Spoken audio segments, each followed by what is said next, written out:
Hola queridos hermanos, vamos a compartir el santo del día de hoy, 9 de abril. Comenzamos en el nombre del Padre, del Hijo, del Espíritu Santo. Amén. San Lorenzo de Irlanda, arzobispo, año 1180.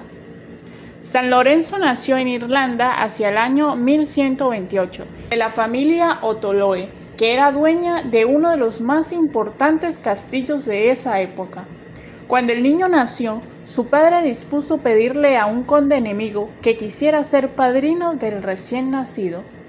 El otro aceptó, y desde entonces estos dos condes, ahora compadres, se hicieron amigos y no lucharon más el uno contra el otro. Cuando lo llevaban a bautizar, apareció en el camino un poeta religioso y preguntó qué nombre le iban a poner al niño. Le dijeron un nombre en inglés, pero él les aconsejó: pónganle por nombre Lorenzo, porque este nombre significa coronado de laureles por ser vencedor. Y es que el niño va a ser un gran vencedor en la vida. A los papás les agradó la idea y le pusieron por nombre Lorenzo, y en verdad que fue un gran vencedor en las luchas por la santidad. Cuando el niño tenía 10 años, un conde enemigo de su padre le exigió como condición para no hacerle la guerra que le dejara a Lorenzo como rehén. El señor O'Toloe aceptó, y el jovencito fue llevado al castillo de aquel guerrero. Pero allí fue tratado con crueldad, y una de las personas que lo atendían fue a comunicar la triste noticia a su padre, y éste exigió que le devolvieran a su hijo. Como el tirano no aceptó devolverlo, el señor O'Toloe le secuestró 12 capitanes al otro guerrero y puso como condición para entregarlos que le devolvieran a Lorenzo. El otro aceptó, pero llevó el niño a un monasterio para que apenas se entregaran a los 12 secuestrados, los monjes devolvieran a Lorenzo. Y sucedió que al jovencito le agradó inmensamente la vida del monasterio y le pidió a su padre que lo dejara quedarse vivir allí, porque en vez de la vida de guerras y batallas, a él le agradaba era la vida de lectura, oración y meditación. El buen hombre aceptó y Lorenzo llegó a ser un excelente monje de ese monasterio. Su comportamiento en la vida religiosa fue verdaderamente ejemplar, dedicadísimo a los trabajos del campo y brillante en los estudios, fervoroso en la oración y exacto en la obediencia. Fue ordenado sacerdote y al morir el superior del monasterio, los monjes eligieron por unanimidad a Lorenzo como nuevo superior. Por aquellos tiempos hubo una tremenda escasez de alimentos en Irlanda por causa de las malas cosechas, y la gente hambrienta recorría pueblos y veredas robando y saqueando cuanto encontraban.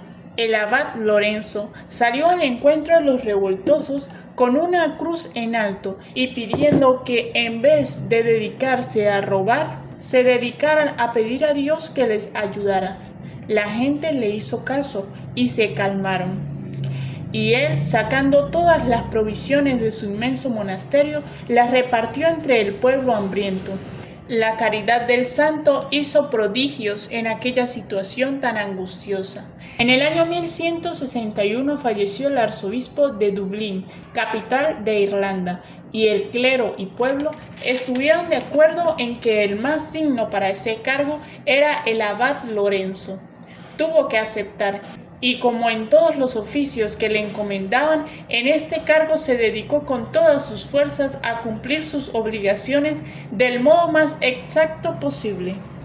Lo primero que hizo fue tratar de que los templos fueran los más bellos y bien presentados posibles. Luego se esforzó porque cada sacerdote se esmerara en cumplir lo mejor que le fuera posible sus deberes sacerdotales, y enseguida se dedicó a repartir limosnas con gran generosidad.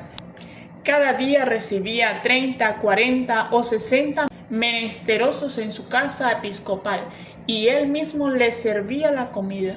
Todas las ganancias que obtenía como arzobispo las dedicaba a ayudar a los más necesitados.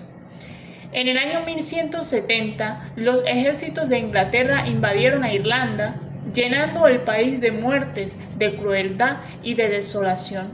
Los invasores saquearon los templos católicos, los conventos y llenaron de horrores todo el país. El arzobispo Lorenzo hizo todo lo que pudo para tratar de detener tanta maldad y salvar la vida y los bienes de los perseguidos. Se presentó al propio jefe de los invasores a pedirle que devolviera los bienes a la iglesia y que detuviera el pillaje y el saqueo. El otro, por única respuesta, le dio una carcajada de desprecio, pero pocos días después murió repentinamente. El sucesor tuvo temor y les hizo mucho más caso a las palabras y recomendaciones del santo. El arzobispo trató de organizar la resistencia, pero viendo que los enemigos eran muy superiores, desistió de la idea y se dedicó con sus monjes a reconstruir los templos y los pueblos, y se fue a Inglaterra a suplicarle al rey invasor que no permitiera los malos tratos de su ejército contra los irlandeses. Estando en Londres de rodillas rezando en la tumba de Santo Tomás Becket, un fanático le asestó terriblísima pedrada en la cabeza. Gravemente herido mandó traer un poco de agua, la bendijo e hizo que se la echaran en la herida de la cabeza, y apenas el agua llegó a la herida, cesó la hemorragia y obtuvo la curación. El Papa Alejandro III nombró a Lorenzo como su delegado especial para toda Irlanda, y él, deseoso de conseguir la paz para su país, se fue otra vez en busca del rey de Inglaterra, a suplicarle que no tratara mal a sus paisanos.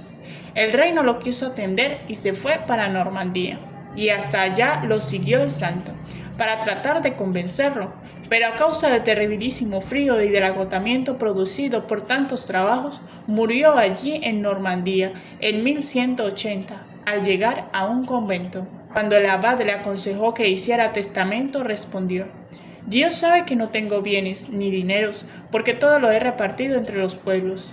¡Ay, pueblo mío, víctima de tantas violencias! ¿Quién logrará traer la paz?». Seguramente desde el cielo debe haber rezado mucho por su pueblo, porque Irlanda ha conservado la religión y la paz por muchos siglos. Estos son los verdaderos patriotas, los que como San Lorenzo de Irlanda emplean toda su vida para conseguir el bien y la paz para sus conciudadanos. Dios nos envíe muchos patriotas como él. Amén.